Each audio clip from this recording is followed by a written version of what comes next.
The dagger was forged from cold iron and tipped with concentrated wolfsbane, a black, oily poison that could stop a shifter's heart in 3 beats.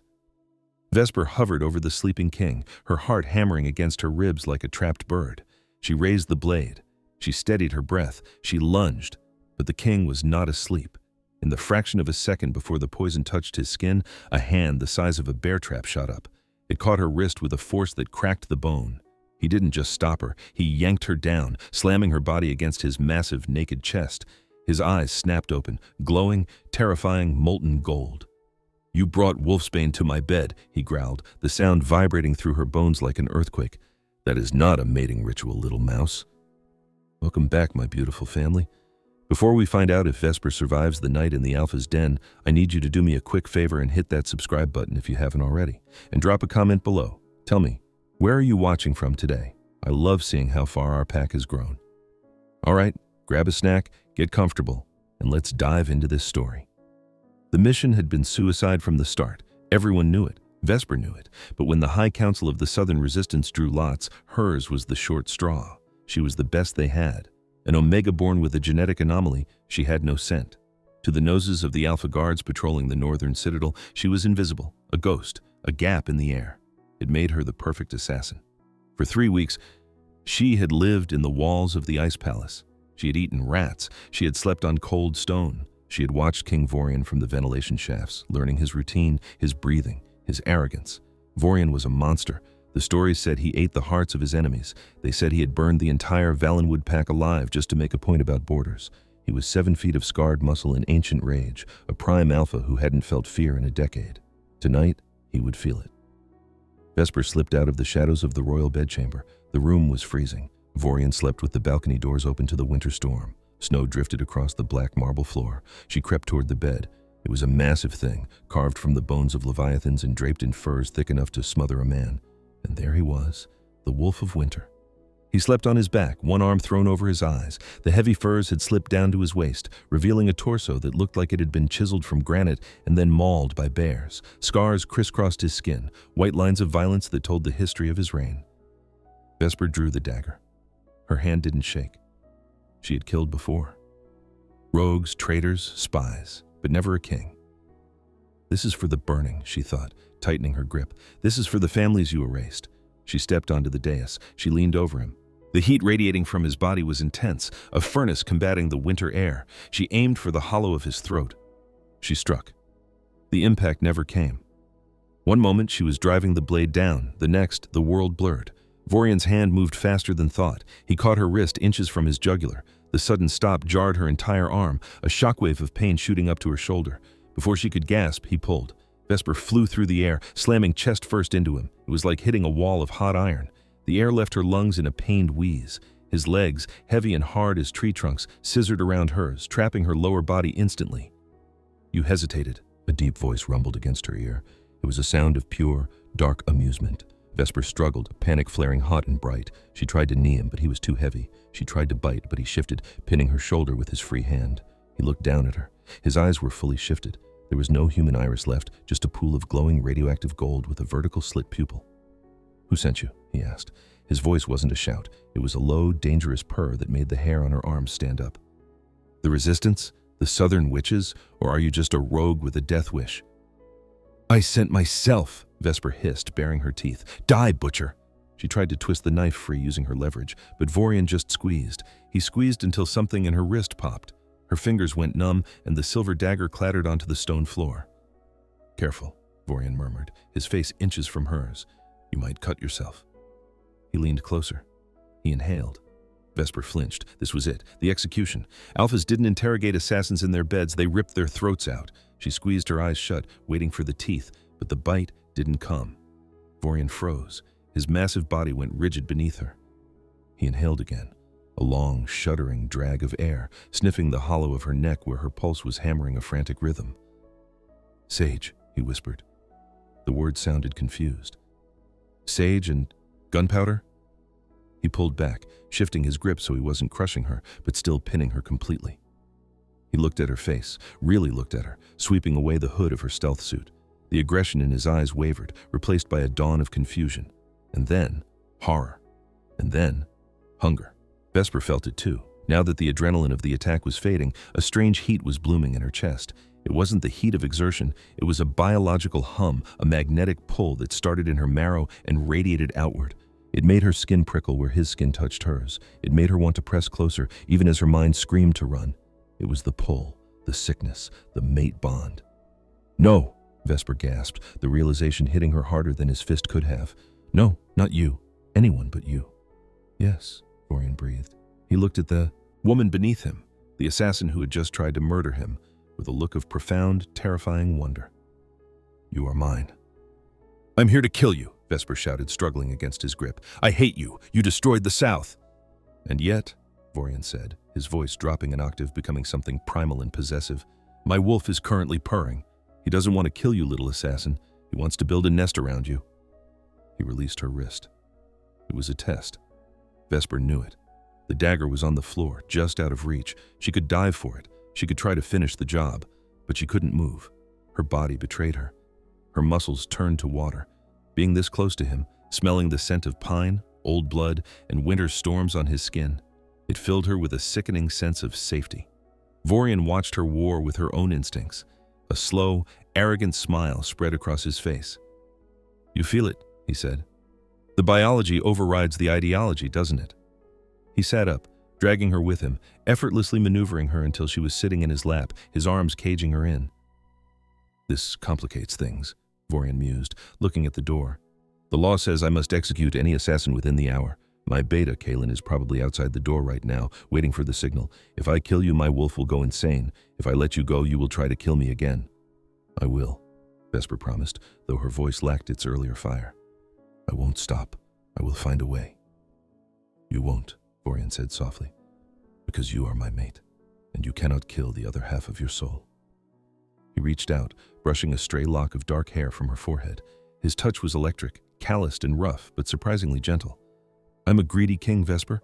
I keep what is given to me." He climbed off the bed, standing in the moonlight. He was naked, magnificent, and terrifying. He didn't look ashamed. He looked like a god deciding the fate of a mortal. He walked to the window where the snow was blowing in. He picked up the dagger. He inspected the tip, smelling the wolfsbane. "Nasty stuff," he commented. "Painful way to die." He snapped the dagger in half with one hand. The metal shrieked and broke. He tossed the pieces into the snow. He turned back to her. "Here's the deal, little mouse. You are not going to the dungeon. You are not going to the execution block." He pointed at the bed. "You are staying right there." Vesper scrambled backward against the headboard, pulling the furs up to her chin. "I am your enemy." "You were my enemy," Vorian corrected. "Now you are my problem, and I solve my problems by keeping them very, very close." He walked to the heavy oak door. Vesper tensed, ready to bolt if he opened it, but he didn't. He threw the heavy iron bolt, locking it from the inside. Then he dragged a heavy chest in front of it. He turned back, his golden eyes gleaming in the dark. "Get comfortable, assassin. We're going to be in here for a long time. You have a lot of explaining to do, and I have a lot of convincing to do." "Convincing?" Vesper asked, her voice trembling. "Convincing you," Vorian said, walking back toward the bed, "that being my queen is better than being dead." "I will scream," she threatened. "I will scream and tell your guards you've gone mad." "Scream," Vorian challenged. "Let them come. Let them see you in my bed. Let them smell my scent on you. By morning, the entire kingdom will know you belong to me." He climbed back into the bed. Vesper kicked out, but he just caught her ankle, dragging her back down until she was pressed against his side. He threw a leg over hers, pinning her. He wrapped an arm around her waist, clamping her to his chest like a teddy bear made of dynamite. "Sleep, Vesper," he commanded. "You look exhausted. We will discuss your treason over breakfast." "I can't sleep next to you. You're the wolf of winter." "And you are the idiot who tried to stab him," Vorian mumbled, closing his eyes. "But you're warm, so shut up." Vesper lay there in the dark, paralyzed by the weight of the king's arm and the traitorous beating of her own heart. She was an elite assassin. She was a ghost. And now she was a pillow for the most dangerous creature on earth. And God help her. For the first time in 3 weeks, she wasn't cold. Morning in the Northern Citadel was a blinding affair. The sun reflected off the glaciers surrounding the fortress, turning the bedroom into a box of white fire. Vesper woke up slowly. Her first sensation was warmth, a deep, pervasive heat that seemed to have seeped into her very marrow. Her second sensation was weight. She couldn't move her legs. A heavy arm was draped over her stomach, effectively pinning her to the mattress. Her cheek was resting on something hard and rhythmic. Thump, thump, thump, a heartbeat, a slow, powerful heartbeat. Memory crashed into her like a falling wall. The mission, the dagger, the wolf of winter. She froze. She was lying on top of King Vorian. She had slept the entire night curled against the chest of the man she was sworn to kill. "Stop thinking so loud," a voice rumbled beneath her ear. "You are ruining the peace." Vesper scrambled backward, tangling in the furs, and fell off the side of the massive bed with a thud. She hit the cold marble floor and scrambled to her feet, instinctively reaching for a weapon that wasn't there. Vorian lay on the bed, watching her. He looked infuriatingly rested. His dark hair was loose, spread across the pillow. The sheet was pooled at his waist, leaving that massive scarred torso on display. He propped his head on his hand, his golden eyes tracking her movement with lazy amusement. "Good morning, little mouse. Did you sleep well?" "I hate you," Vesper hissed, backing toward the window. She scanned the room. The door was still barricaded. The dagger fragments were gone. "I'm going to kill you." "You tried that," Vorian yawned, sitting up, the muscles in knit. His back rippled like water under skin. "You failed. Spectacularly. Now come here." "No?" "Vesper," he said, his voice dropping that octave that made her knees feel weak. "Come here. I want to smell you. You are a monster." "I am your mate," he corrected. "And you smell like fear and adrenaline. It is distressing, my wolf. Come here so I can scent you, and then we will eat." He pointed a finger at the spot on the mattress next to him. It was a command, not a request. Vesper glared at him. Her mind raced. She needed a plan. She needed a weapon. She needed to get out of this room before the mate bond brainwashed her completely. "I'm not a pet," she spat. "I'm a lieutenant of the Southern Resistance. I've killed 3 alphas. I burned the supply trains at Cordon." Vorian raised an eyebrow. "That was you?" I was impressed by that. The Cordon Bridge collapse was artistic. He stood up. Vesper flinched, backing into the heavy velvet drapes. Standing, he was even bigger than she remembered. He blocked out the sun. He walked toward her. He didn't rush. He moved with the inevitability of a glacier. Vesper looked for an exit, but there was none.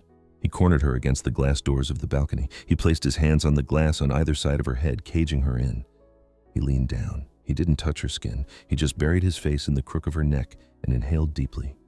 Vesper squeezed her eyes shut, her hands clenching into fists at her sides. She should hit him. She should knee him.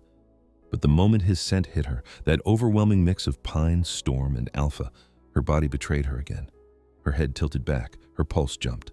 Vorian let out a low, vibrating growl of satisfaction. "Better," he murmured against her skin. "You smell like mine now." He pulled back, looking down at her with hooded, possessive eyes. "Breakfast," he announced, stepping away as if he hadn't just scented her like a territory marker. "And then you are going to tell me why the Southern Resistance thinks sending a lone Omega to kill a king is a good strategy." A knock sounded at the heavy door. "Alpha?" It was Kalen, the beta. His voice sounded tense. "The council is assembling. They know someone entered the royal suite last night. The scent trails. Alpha, there is strange blood in the hallway." Vesper tensed. "They'll kill me," she whispered. "If they find me here." "They won't touch you," Vorian said dismissively. He walked to the door and shoved the heavy chest aside with one hand. He threw the bolt. He opened the door a crack.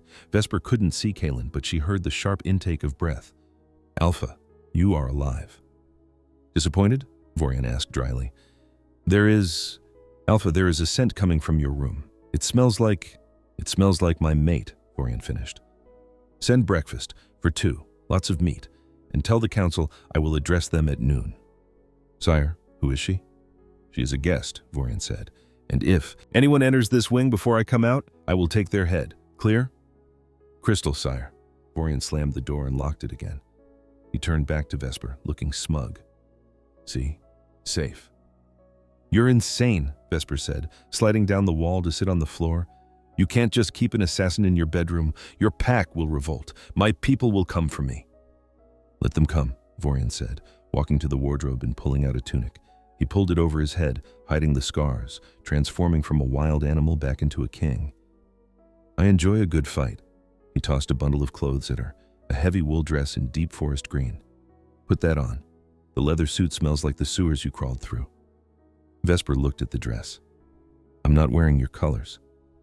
"You are naked under that suit, Vesper, or you can wear the dress. Choose." 10 minutes later, they sat at a small table by the fire. Vesper wore the green dress. It was too big, meant for a noblewoman of taller stature, but the wool was soft and warm. Vorian watched her eat with an intensity that made it hard to swallow. "So," he said, tearing into a loaf of bread, "the South, Vok is still leading them?" Vesper didn't answer. She stared at her plate. "Vok is a butcher," Vorian continued conversationally. "He sacrifices his own men to gain inches of ground. I'm surprised you work for him." "He fights for freedom," Vesper snapped. "He fights against you. You burned Valenwood. You killed everyone, women, children. You burned the great library." Vorian stopped chewing. His face went hard. The playful banter evaporated, replaced by the cold, terrifying demeanor of the Wolf of Winter. "Is that what they told you?" he asked quietly. "I saw the smoke," Vesper accused, her voice trembling with old rage. "I was 10 years old. I watched the smoke rise from the valley for 3 days. My cousins lived there." Vorian set down his bread. He leaned forward. "I burned Valenwood," he admitted. Vesper gripped her knife, a dull butter knife, useless as a weapon, but it made her feel better. "You admit it." "I burned it," Vorian said, his eyes locking onto hers, "because the elders of Valenwood were selling Omega pups to the vampires across the sea."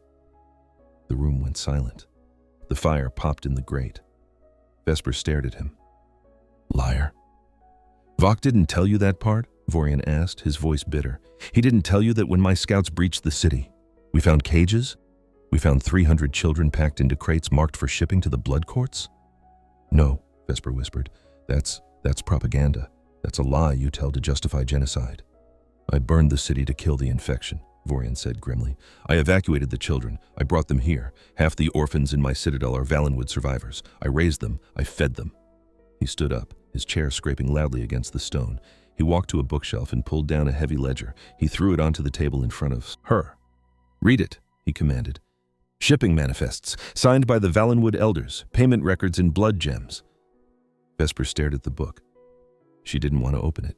If she opened it, and if it was true, then her entire life, her entire mission, was a lie. "I don't believe you," she said weakly. "You don't have to believe me," Vorian said. "You just have to smell the truth on me. I am an alpha. I cannot lie to my mate without the bond burning me." He held out his hand. "Take my hand. Ask me if I saved the children." Vesper looked at his hand. It was large, scarred, capable of snapping her neck. Slowly, terrified, she reached out. Her fingers brushed his palm. The jolt was instantaneous. A golden light flared in her mind. The connection slammed open. She felt him. Not just his heat, but his emotions. She felt a deep, weary sadness. She felt a burning, righteous anger. And beneath it all, she felt a rock-solid wall of truth. "Did you save them?" she asked silently, through the bond. "I saved every single one I could," his mind answered, "and I burned the monsters who sold them." Vesper pulled her hand back as if burned. She gasped, clutching her chest. The truth washed over her, shattering her worldview. Vok had lied. The Resistance had lied. They had weaponized her grief to point her at the only man who had actually tried to stop the horror. "My whole life," she whispered, tears spilling over. "I trained to kill a monster, and the monster was my commander." Vorian moved around the table. He knelt beside her chair. He didn't touch her this time. He just stayed close, offering his presence as an anchor. "Vok knows you are here," Vorian said softly. "If you are his best assassin and you didn't return by dawn, he knows you failed. What does Vok do to failures, Vesper?" Vesper shuddered. "He erases them. He kills their families." Her eyes widened. "My sister. She's still in the southern camp. If he thinks I defected, he will hurt her," Vorian finished. The king stood up. The sadness was gone from his face, replaced by the cold, hard mask of the warlord. "We are going to get her." Vesper blinked, looking up at him through her tears. "What?" "Your sister," Vorian said. "We are going to get her. I am not going to let Vok touch family of mine. And if you are my mate, your sister is my pack." "You can't," Vesper said, standing up. "The southern camp is impenetrable. It's in the swamp of echoes. You can't march an army in there. They'll see you coming for miles." "I'm not taking an army," Vorian said. He walked to the wardrobe and pulled out a black cloak. He threw it to her. "I'm taking you." "Me? I tried to kill you 3 hours ago." "And now you know the truth," Vorian said. "And you have a reason to hate Vok more than I do." He walked to the wall where a massive greatsword hung. He strapped it to his back. "We leave in 10 minutes, through the tunnels. Just you, me, and the wolf." "This is a trap," Vesper said, narrowing her eyes. "You're taking me out to the woods to execute me where no one can see." Vorian walked up to her. He cupped her face in his hands, forcing her to look into those burning golden eyes. If I wanted you dead, Vesper, I would have let you freeze last night. I'm taking you to save your sister because I want you to look at me and see a king, not a butcher. I am courting you, little assassin. This is what courting looks like in the north. He kissed her forehead. Now, put on your boots. We have a war to crash. The tunnels beneath the Northern Citadel were older than the kingdom itself. They smelled of damp earth, ancient stone, and secrets. Vesper moved through the darkness with the ease of a creature born to it.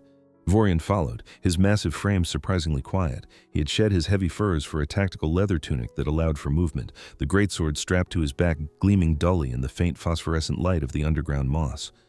You walk loudly for an assassin, Vorian murmured, his voice a low vibration in the confined space. And you breathe loudly for a king, Vesper shot back, not breaking stride.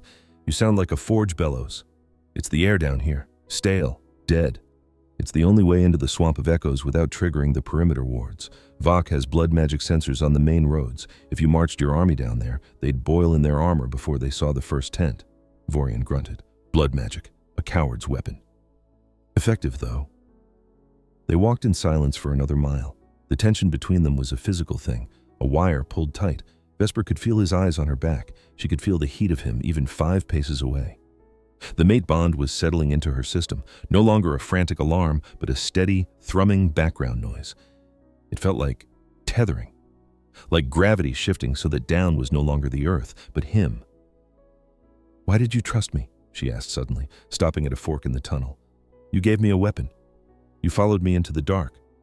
I could lead you into a trap right now. Vorian stopped. In the gloom, his golden eyes seemed to generate their own light. My wolf knows, he said simply. He knows you wouldn't hurt us, not anymore. Your wolf is arrogant. My wolf is ancient, Vorian corrected, and he knows that if you wanted to kill me, you wouldn't do it in a sewer. You have too much pride. Vesper suppressed a snort. She pointed to the left tunnel. That way. It comes out beneath the roots of the great willow. It's the center of the swamp. They emerged an hour later into a nightmare. The Swamp of Echoes lived up to its name. It was a place of gray mist and black water, where the trees twisted like tortured skeletons, and the air smelled of sulfur and rot. The silence was heavy, broken only by the distant, wet sound of things slithering in the muck. Vok's camp was a sprawling shanty town of tents erected on raised wooden platforms connected by rickety bridges. Torches burned with green fire, witchlight. They crouched in the reeds, waist-deep in freezing mud.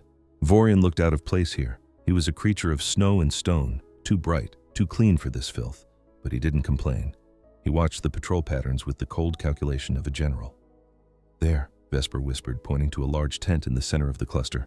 It was made of red canvas. Vok's command tent. The prisoner cages are behind it. I smell them, Vorian growled softly. Wolves, hundreds of them, but they smell wrong, sickness, fear. Vok breaks them, Vesper said, her voice tight. He uses starvation, he uses pain, he turns alphas into obedient dogs. He will die slowly, Vorian promised. We need to move. The guard rotation changes in 2 minutes. That's our window. Vesper took the lead. She was in her element now. She moved like smoke, slipping between the pools of torchlight, silencing guards before they could draw breath. A slit throat here, a broken neck there. She was efficient, brutal, and silent. Vorian watched her with a mixture of horror and awe. He had seen warriors fight. He had never seen death delivered so quietly. They reached the prisoner cages. They were iron crates, half submerged in the swamp water. Inside, figures huddled in the dark, shivering, broken. Vesper scanned the cages frantically. Mina, she hissed. Mina. A weak movement from the third cage. A hand, thin and muddy, reached through the bars. Ves? The voice was a croak. Vesper scrambled over the wooden walkway. She fell to her knees in front of the cage. Inside was a girl who looked like a shattered mirror image of Vesper. Younger, softer, but with the same dark hair. Her face was bruised, one eye swollen shut. Mina, Vesper choked out. She grabbed the lock. I'm gonna get you out. I'm here. You shouldn't have come, Mina wept. He knows. Vok knows you didn't check in, he said. He said if you came back, he would make me watch while he peeled you. He won't touch you, Vorian said. Mina looked up, seeing the massive figure standing behind her sister. Her eyes widened in terror. The wolf of winter. Quiet, Vorian ordered, but his voice was gentle. He gripped the iron lock of the cage. He didn't use a key. He didn't use a pick. He simply squeezed. The metal groaned, warped, and snapped. Vorian ripped the door off its hinges and tossed it into the swamp. "Come out, child," he said. Mina crawled out, shivering violently. Vesper pulled her into a hug, burying her face in her sister's dirty hair. "I've got you," Vesper whispered. "We're leaving. We're going north." How touching. The voice was like oil slicking over gravel. Vesper froze. Vorian turned slowly. Standing on the bridge above them was Vok. He was a lean, scarred alpha with patches of missing fur on his neck and a smile that looked like a knife wound. He was flanked by 20 soldiers, all with crossbows aimed at the cages. "I knew you'd come back," Vok said, looking down at Vesper. "You always were sentimental. It's why you're a terrible assassin." He looked at Vorian. His smile widened. "And you brought me a gift. The king himself, delivered right to my slaughterhouse. I should thank you, Vesper. I was planning to siege the citadel in the spring, but this saves me the trip." Vorian stepped in front of the women. He didn't draw his sword. He didn't shift. He just stood there, expanding his chest, letting his alpha aura roll off him like a tidal wave. The crossbowmen flinched. Even Vok took half a step back. "You are Vok," Vorian said. It wasn't a question. It was a verdict. "I am the liberator of the South," Vok sneered. "You are a trafficker of children," Vorian corrected, "and a liar. You told her I burned Valenwood." "History is written by the victors," Vok shrugged. "And tonight, I win. Shoot them." The crossbows clicked. Vesper moved. She shoved Mina behind a crate. She drew a knife she had looted from a guard. But Vorian moved faster. He roared. It wasn't a human shout. It was a sound that defied physics. It was a blast wave of pure sound and dominance that shattered the wooden walkways and blew the torches out. The crossbows fired, but the bolts went wild, knocked off course by the sheer force of the Alpha command. Then, the darkness shifted. Vorian was gone. In his place was a beast of nightmare proportions, a wolf the size of a warhorse, with fur black as the void and eyes like burning stars. He leaped. He cleared the 10 feet to the bridge in a single bound. He landed on the soldiers. It wasn't a fight, it was a massacre. Vorian tore through them like paper. He swatted men aside with paws that could crush stone. He bit through armor. He moved with a speed that shouldn't be possible for something so large. Vesper didn't watch. She grabbed Mina. "Run! To the tree line!" "But the king, he's fine. Run!" They scrambled across the muddy platforms, dodging panicked soldiers who were running away from the giant wolf. Vok, seeing his men falling, turned to flee. He shifted into a russet-colored wolf, fast and wiry, and bolted for the swamp. Vorian saw him. The black wolf ignored the soldiers. He ignored the arrows bouncing off his thick hide. He locked onto the Alpha. He launched himself off the bridge, landing in the water with a splash that sounded like a cannonball. He chased Vok into the mist. Vesper dragged Mina to the edge of the swamp where the solid ground began. She pushed her sister behind a tree. "Stay here. Don't move until I come back." "Where are you going?" Mina cried. "I have to help him. He's a monster, Ves. Did you see him?"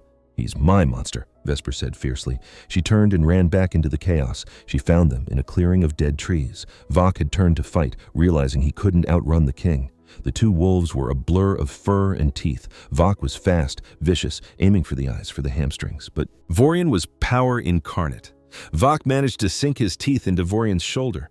Vorian didn't even flinch. He used the grip to leverage his weight, slamming Vok into a tree trunk with a crack of breaking ribs. Vok yelped and released, falling to the ground. He shifted back to human form, naked, broken, coughing blood. Vorian loomed over him, still in wolf form, growling, his jaws snapping inches from Vok's face. "Do it!" Vesper yelled, running into the clearing. "Kill him!" Vorian paused. He looked at Vesper. His golden eyes were hazy with bloodlust. He looked back at Vok. Vok laughed, a wet, gurgling sound. "Go ahead. Kill me. Make her watch. Prove to her you're the butcher I said you were." Vorian hesitated. The wolf wanted blood. But the king knew that killing a broken enemy in front of his traumatized mate might break something else. Vorian shifted. The bones cracked and reformed. He stood up, human again, naked and bleeding from a shoulder wound, but breathing steady. He reached down and grabbed Vok by the throat, lifting him off the ground. "I'm not going to kill you," Vorian said coldly. "Death is too easy." He dragged Vok toward the cages. "You like cages, Vok? You like selling people?" Vorian threw Vok into the very cage Mina had occupied. He slammed the bent door shut and twisted the metal bars with his bare hands until they knotted together. "You stay here," Vorian commanded. "The swamp is rising. If the leeches don't get you, the cold will." He turned to Vesper. He was covered in mud and blood. He looked terrifying.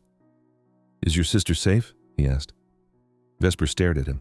He had spared the man who tortured her family, not out of mercy but out of justice. He had controlled the monster for her. "She's safe," Vesper whispered. She walked up to him. She took the hem of her tunic and pressed it against the bleeding bite on his shoulder. "You're bleeding." "I've had worse," he grunted. He looked at her, his eyes searching her face. "Did I scare you?" "Yes," she admitted. "But you also saved us." Vorian let out a breath. He leaned his forehead against hers, oblivious to the burning camp around them. "Let's go home," he said. "I am done with the South." The journey back to the Northern Citadel was slow and silent. Mina rode behind Vesper on a horse liberated from Vox's camp, her face buried in her sister's cloak, refusing to look at the massive king riding beside them.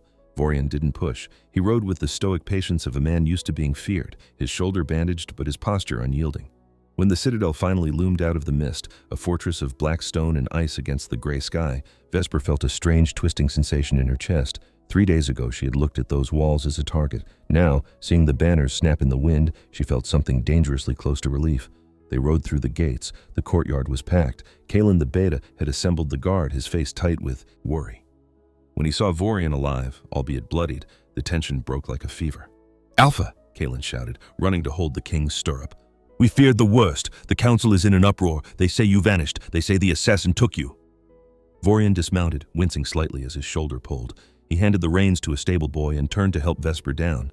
His hands were gentle on her waist, lingering a second longer than necessary. "The assassin did take me," Vorian said loudly enough for the gathered court to hear. "She took me straight to the heart of the enemy." He gestured to Mina, who was sliding off the horse, looking terrified at the sea of northern faces. "This is Mina," Vorian announced. "She is under my personal protection. Anyone who looks at her wrong answers to me." He turned to Kalen. "Prepare the guest suite in the west wing. Get the healers, and send a squad to the Swamp of Echoes. Vox is waiting in a cage. Bring him back for trial." Kalen's eyes widened. "You took Vox alive?" "I did," Vorian said, his eyes finding Vesper's. "My mate convinced me that justice is sweeter than revenge." The word mate rippled through the courtyard. Nobles whispered behind their hands. Soldiers exchanged glances. Vesper felt the weight of their scrutiny, hundreds of eyes judging the Omega in the stolen tunic who stood beside their king. "They're staring," she murmured, stepping closer to Vorian's warmth. "Let them stare," he rumbled. "They have never seen a queen before."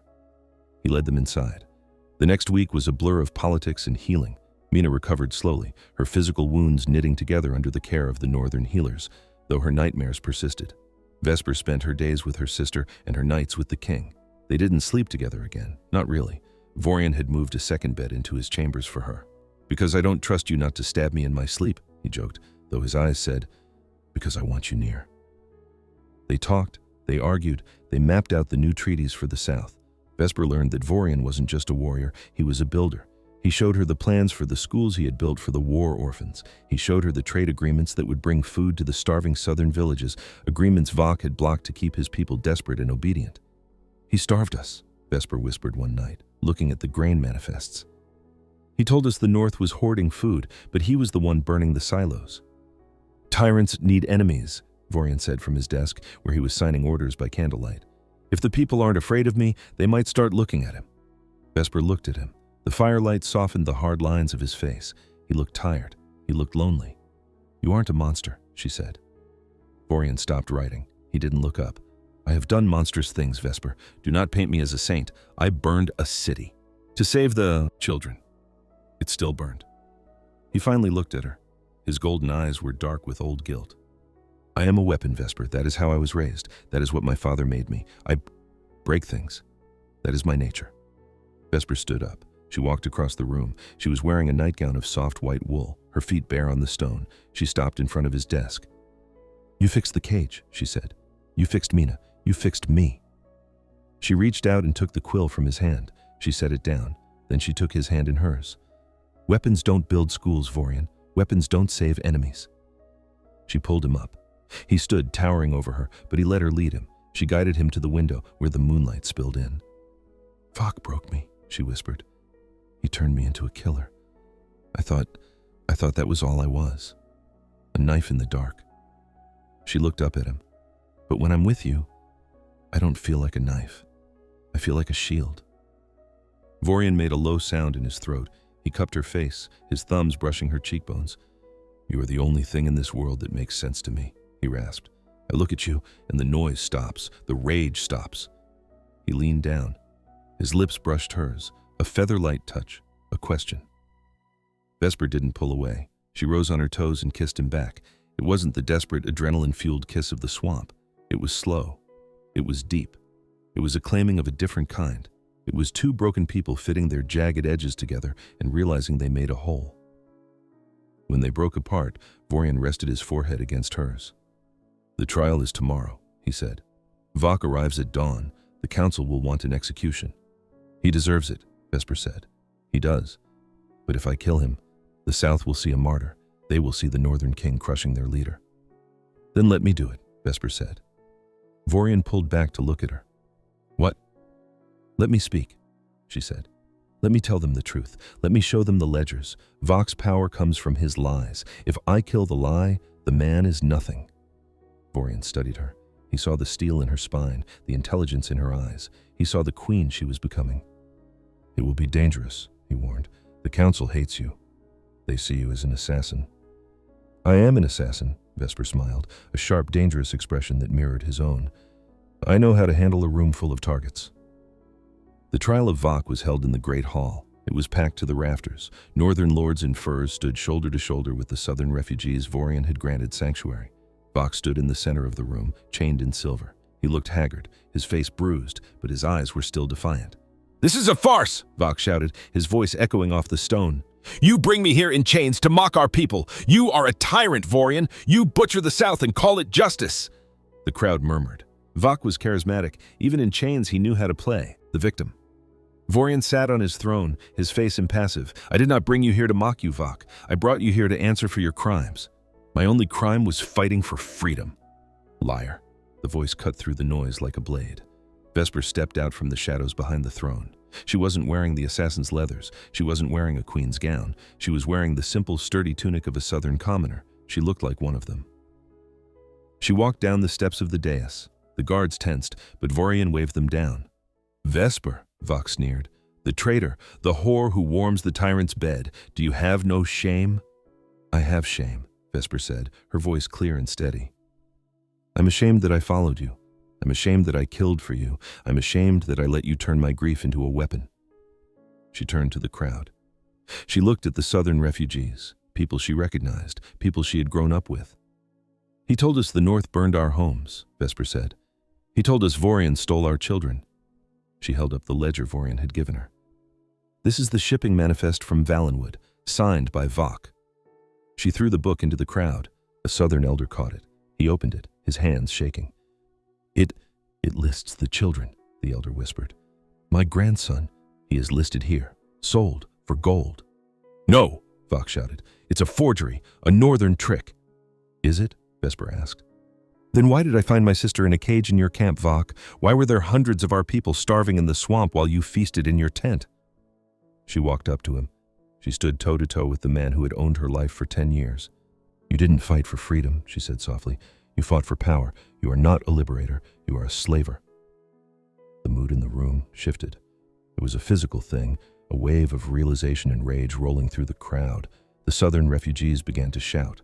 The northern lords looked at their king with new respect. Vok looked around, seeing his support crumbling. He snarled, lunging at Vesper, straining against his chains. "I should have killed you when I found you in the gutter." Vesper didn't flinch. She didn't even blink. "You tried," she said. She turned to Vorian. She bowed, not a servant's bow, but an equal's nod. "The South rejects him," she announced. "He is yours, King Vorian." Vorian stood up. He drew his greatsword. The sound of steel rang out, final and cold. "Vok of the swamp," Vorian said, "for crimes against the pack, against the children, and against my mate, I sentence you to death." He didn't drag it out. He didn't make a speech. He swung the sword. It was a clean strike. Silence fell over the hall. Then the southern elder, the one holding the ledger, knelt. He looked at Vesper, then at Vorian. "Hail," he whispered. "Hail the Wolf of Winter." One by one, the refugees knelt. Then the northern lords, seeing the unity, seeing the strength of the woman who had exposed the lie, bowed their heads. Vorian didn't look at them. He looked at Vesper. He stepped over the body of his enemy and held out his hand. Vesper took it. He pulled her up the steps of the dais. He didn't stop at the side. He brought her to the throne. He sat down, and he pulled her into his lap. It was a scandalous breach of protocol. It was a statement. "Let it be known," Vorian roared, his voice filling the hall. "The war is over, the South is free, and this woman, this assassin, is your queen." The cheers that followed were loud enough to shake the snow from the mountains. Here is part 5 of 5. The months that followed the trial of Vok were not easy, but they were the first spring the North had seen in a decade. The snow melted, revealing black earth that was eager to grow something other than graves. The citadel changed. It was no longer a fortress of silence. It was loud. It was messy. It was alive. Southern refugees mixed with northern soldiers, sharing food, sharing stories, and eventually sharing lives.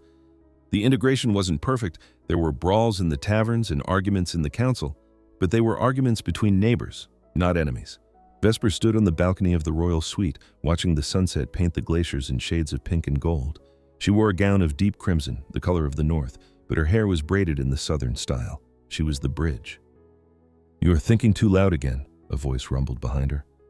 Vorian stepped out onto the balcony. He had just come from the training yard. He smelled of sweat and steel, a scent that no longer terrified her, but grounded her. He wrapped his massive arms around her waist from behind, resting his chin on her shoulder. "I'm thinking about Mina," Vesper said, leaning back into his warmth. "She laughed today. Kaelin was teaching her how to hold a bow, and she actually laughed." "Kaelin is soft for her," Vorian grunted. "I should demote him. A beta shouldn't be making eyes at the Queen's sister during training hours."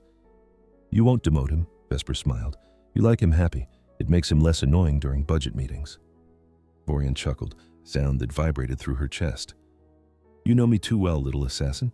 It is inconvenient." He turned her around in his arms. His face was serious now, the golden eyes searching hers. "The coronation is tomorrow," he said. "Are you ready?" "I'm ready to be your wife," Vesper said honestly. "I'm ready to be your mate. The queen part, I'm still working on." "You have been queen since the moment you threw that ledger at the council," Vorian said. "The crown is just metal. You already hold the authority." He reached into his tunic and pulled out a small object. It wasn't jewelry. It was a dagger. It was a beautiful thing, forged from white steel, the hilt wrapped in silver wire. It was perfectly balanced, light and deadly. "I broke your old one," Vorian said.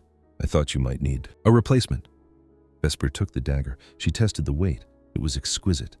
"You're giving your wife a weapon the night before her wedding?" "I'm giving my partner a tool," Vorian corrected. "I don't want a defenseless queen, Vesper. I don't want a flower. I want the woman who broke into my bedroom and tried to kill me. I want the wolf who fights beside me." He covered her hand with his fingers closing over hers around the hilt. "Never be defenseless," he whispered fiercely. "Not even with me." It was the greatest gift he could have given her. Not diamonds, not silk, but the acknowledgement of her strength. He didn't want to save her. He wanted to stand with her. "I love you," she whispered. Vorian kissed her. It was slow and deep, tasting of the coming summer. The coronation day dawned bright and clear. The great hall was transformed with banners of black and crimson. The entire kingdom was there, northern lords in their heavy furs standing alongside southern elders in their woven wools. When Vorian placed the crown on Vesper's head, a circlet of white gold set with rubies, the cheer that went up was deafening. It wasn't just a ceremony, it was a healing. It was the end of the winter war. That night, the castle celebrated. Bonfires burned in the courtyard. Wine flowed like water, but the king and queen retired early. Vorian carried Vesper across the threshold of the royal suite, kicking the heavy door shut behind him. He didn't lock it this time. He didn't need to. He set her down on the bed, the same massive bed where she had once tried to end his life. "It feels like a lifetime ago," Vesper murmured, running her hand over the carved wood of the headboard. "The night I broke in." "It was," Vorian said. He began to unbutton his ceremonial tunic, his eyes never leaving her. "I was a different man then, a colder man." He tossed the tunic aside. He walked to her, his movements predatory and graceful.